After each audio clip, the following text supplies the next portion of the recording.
Hey guys, it's Phantom here and welcome back to a brand new video, everyone. So in today's video I'm going to be going over a bunch of different, I guess you could say, outdated gear locations that were rumored to drop some pretty good gear in the past. And maybe in the past that gear was pretty good, but however, if you go to these locations and fight the bosses now, you will probably come to learn that the gear that you actually do get from these places that were rumored to have pretty good gear could actually be easily replaced by other pieces of gear, or they're just really not that good anymore. My main motivation for making this video pretty much consisted of comments telling me where some of the best gear could be found and critiquing some of my videos. So this goes out to all the people who think that the items that are actually dropped from these dungeons or bosses or whatever are actually good and worth using. So yeah, anyways, without further ado, with that being said, let's get into the first location. So coming up first on the list is going to be the Dungeon of Brisk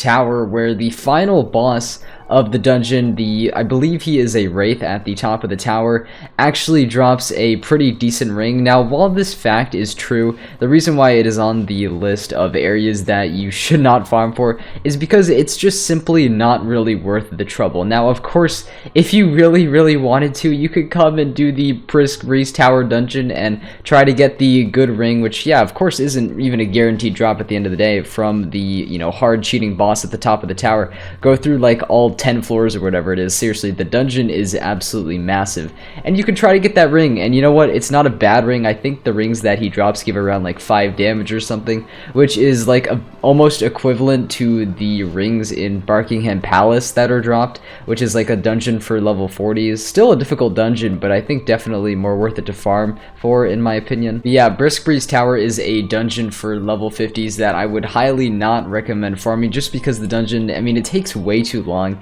And plus, there are better rings that you can, like I said, farm for in like not better rings that you could farm for Buckingham Palace, but there are some pretty good alternatives to farming just this absolute monolith of a dungeon.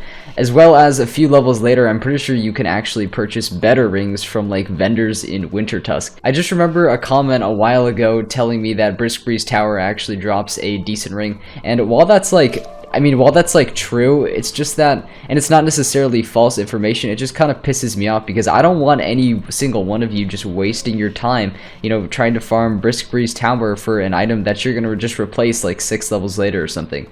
My opinion, just not very worth it. If I see someone in the comments trying to justify farming the Tower of the Elephant, I am going to fucking lose my mind. I don't understand why people think that the Tower of the Elephant is an actual genuinely good place to farm for gear. It just makes no sense to me. So pretty much the first boss of the Tower of the Elephant, I think it's like that little boar dude or like one of his minions or whatever, drops the Lexicon Blade, which is an Athame that gives like a total of 7 damage. Ooh, super good, right? And then there's another boss in here by the name of Lion Lore Striker. I think he might be the final boss of this dungeon. I think he's the final boss of this dungeon, and he drops a ring called the like R8 band or something, which gives like 5 or 6 damage or something. It's just really not that good. It's just really not that good pieces of gear, especially because the Tower of the Elephant is just not that easy of a dungeon, and it is very long as well. So I really highly recommend not wasting your time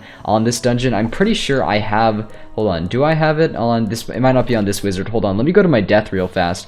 So the R8 band, right, just to give you like an example. Okay, I don't actually have it on my death, but let's just compare it to a ring that I do have. For example, this Black Spindle of Battle right here. This gives 7 damage just already, 7 flat damage, and it's for level 56 and over. So why would I waste my time actually going to a pretty hard dungeon for the level that you come in at? I don't know exactly when you can do the Tower of the Elephant dungeon, but I know that you can do it probably around 60 or 70. I don't actually remember, but it's just not really worth it to do when I could just buy a better piece of gear from a vendor really at a lower level. Doing this dungeon really just does not make any sense to me. I hope you guys don't put in the time to farm the bosses in here for the universal gear. I know most players out there probably are, smarter than most people and would not farm the Tower of the Elephant dungeon. However, there are definitely a few out there, I have seen them, that think that this is something that is worth doing, for the Athame and the ring that you get. And I'm here to tell you that it's not. So anyways, that's going to be it for the Tower of the Elephant. Let us move on. Coming up next on the list, we have the Dungeon of Atlantea. Now, good news, alright? I don't actually see that many comments in any of my videos trying to justify the drops that you get from Atlantea, namely the Poseidon gear. I know that the Sand Squid boss in Atlantea is actually a pretty decent place when you're, when you want to go for Amber, but I'm mainly just talking about the Poseidon gear here, and how it's just really bad. It's just really awful gear. I believe you go to Atlantea at level 70, and you fight Poseidon and everything, and his gear just ends up being way worse than the Waterworks and Zigzag gear that you can obtain at level 60. It's literally just flat out worse gear. Now, is it like the worst gear in the game, in terms of gear that you get from just doing your normal quests and defeating normal enemies? Like, no, it is a little bit better than that gear. However, it just really doesn't make that much sense when there are dungeons offered,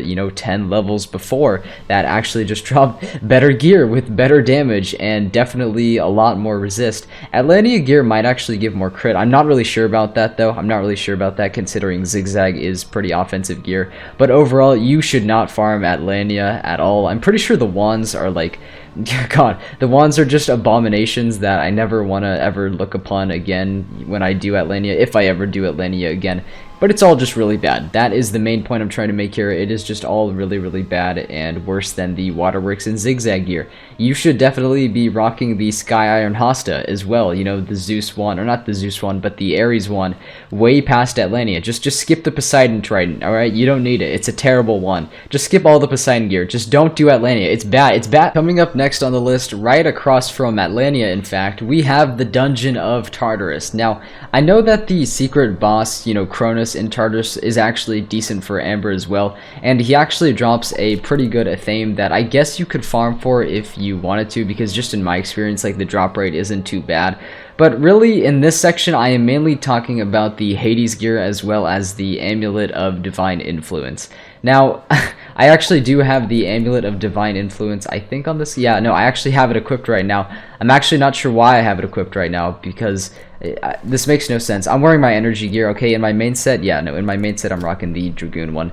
It's fine. Anyways, don't farm for it, though. Don't farm for any of the Hades gear. It's not bad gear. That's not necessarily the problem, but it really just doesn't make that much sense. I suppose going from Waterworks and Zigzag gear, whatever combination you're rocking, which is like already some really good gear, and then farming for Tartarus gear, which in my experience just has less damage than the Waterworks or Zigzag gear. Like, generally it does have lower damage, which is literally one of the most important stats in the game that you definitely want to have as much of as possible, because it's just going to help you more, with doing more damage and questing faster. So that is one reason why I would not recommend farming Tartarus. The gear drop rates are not the best as well. The dungeon itself is really long, and it's going to soak up a ton of your time. And going back to the Amulet of Divine Influence, which is probably the rarest drop in this game, that doesn't mean it's good. That doesn't mean it's good. And the reason why I say it is because not necessarily it's not a bad amulet necessarily. However, the fact that critical is just not as important anymore, and just like how they're going through all of these critical reworks and everything, you're really just much better off going for the Dragoon's amulet, because you actually do get that juicy set bonus from it. So I mean, this kind of just the fact that the Dragoon amulet exists really means you don't really have to farm for any crit amulets. Let's say you do Tartarus maybe like one run through and like you're level 90 and you get the Amulet of Divine Influence, then obviously you're not going to have a better amulet at that point. So of course it's fine to equip it. Like I said, it's not a bad amulet. It still gives you some crit and some block. However, I would not recommend actually putting in time to farm for it, if that makes sense. So that's pretty much it for Tartarus. The next place that you definitely don't want to farm is going to be the Shane von Shane in the upper halls of Darkmoor. Now, you guys may have heard, some of you may have heard in the past, that he actually does drop a decent amulet, and similar to the case of the Amulet of Divine Influence, while that might be true, while the amulet might give a good amount of crit, I actually think I have it on this wizard. Yeah, Talisman of the Daystar here. As you can see, it's not a bad amulet. It gives Pierce, Resist, as well as crit and health. Like, it's not a bad amulet. And I did actually have this amulet in my complete gear guide video as more of a drop, not necessarily that you should farm, but a drop just to look out for, because it is a decent amulet. And you know, up until the point of farming Darkmoor, you probably won't have an amulet as good as this. So if you do get this amulet, you know, you could equip it. But similar to the amulet of divine influence, I would not put any time into actually farming for this amulet, farming Shane for this amulet, because of the Dragoon amulet and its existence and how it does give that set bonus. And I forgot to mention that the Dragoon amulets also give a very good AoE as well, so you're definitely going to want to look out for that, you know, when crafting it, which just makes these amulets like pretty obsolete to farm for and just not worth the time at all. Once again, another similar case with the Shane amulet as well as the amulet of divine influence. I would not recommend farming Morganth, the final boss of Chrysalis, for her amulet. Now, on the contrary, Morganth actually does drop a really good Athame that my fire uses, you know, at max level even to this day. But as for the amulet, it's just not really that good for the same reasons that I had outlined. You know, if you want to put time into farming the Morganth Athame, I think that's totally fine. I think it's one of the best Athames in this game. But as for the amulet, I don't actually have the Morganth amulet on this character, but it is actually very similar to the amulet of divine influence in stats, as it gives critical as well as critical block. And you know, it does give a blade which can definitely be helpful. However, I would not put time into farming it just because the Dragoon amulet is out there, and it's just a better amulet to use. And you know, farming Morganth, it's just going to take unneeded time that could be better spent elsewhere, just questing. But yeah, that's going to be it for the areas that you should most definitely not farm inside of Wizard101. I hope this video helped out, and I hope it did, you know, maybe clear some people's views, kind of reset some people's views on what the best gear to farm for inside of this game is, or at least, you know, which gear to definitely stay away from. So I hope this did help you though, nonetheless. So if you guys did enjoy the video, you could leave a like or subscribe to the channel. Thank you guys just so much for the support recently. Seriously, things have just been absolutely incredible, and I just can only hope that you all will keep it up. But it seriously means the world. But that's going to be all for me, everyone. I will see you all in the next video or stream, whenever that may be. So take care. I just exited Shadow Palace there, and peace out, everyone.